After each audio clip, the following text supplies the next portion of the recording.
மாரி பாலா உங்களை மாரிலாம் ஒரு உதவி செய்கிற சூழல் இல்லை, இருந்தாலும் முயற்சி பண்ணுறேன் அப்படின்னு சொல்லியிருந்தேன். ஓகே பாலா, தயவு செய்து இந்த பதிவை நீங்கள் கேட்டுட்டு, ஏன்னா காந்தி கண்ணாடி வந்து அருமையாக படம் போயிட்டுருக்கு, எல்லாரும் விரும்புகிறாங்க, எனக்கு ரொம்ப பிடிச்சிருக்கு. அதோடு இல்லாமல் என்னென்னு கேட்டிங்கன்னா, இன்றைக்கி வந்து திரையுலகில் உள்ளவங்களுக்கு மட்டும் இல்லை, ஒட்டு மொத்தமாக பார்த்திங்கன்னா இந்த சமுதாயத்தில் வந்து கீழ்மட்டத்தில் ஐயோ நம்ம ஜெயிப்போமா ஜெயிக்க மாட்டோமான்னு ஒவ்வொரு தொழிலையும் ஒவ்வொரு துறையிலையும் ஒவ்வொரு இதுலேயும் வந்து இயங்கிட்டு இருக்காங்க பாரு, அவங்களுக்கெல்லாம் உங்களோட முயற்சி உங்களோட வெற்றி வந்து ஒரு உதாரணம், ஒரு தூண்டுகோல், ஒரு எடுத்துக்காட்டு.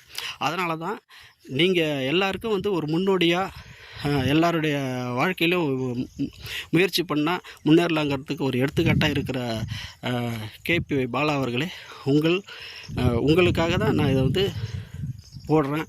தயவுசெய்து உங்கள் பதிலை நான் எதிர்பார்க்குறேன். தயவுசெய்து விட்டுற போகிறீங்க யாரோ எதுன்ட்டு, தயவுசெய்து உங்கள் பதிலுக்காக நான் காத்திருக்கிறேன். இப்படிக்கு சோழன் பள்ளிக்கூடம் யூடியூப் சேனல், கவிஞர் குடந்தை எஸ் சிவராஜ். நன்றி, வணக்கம்.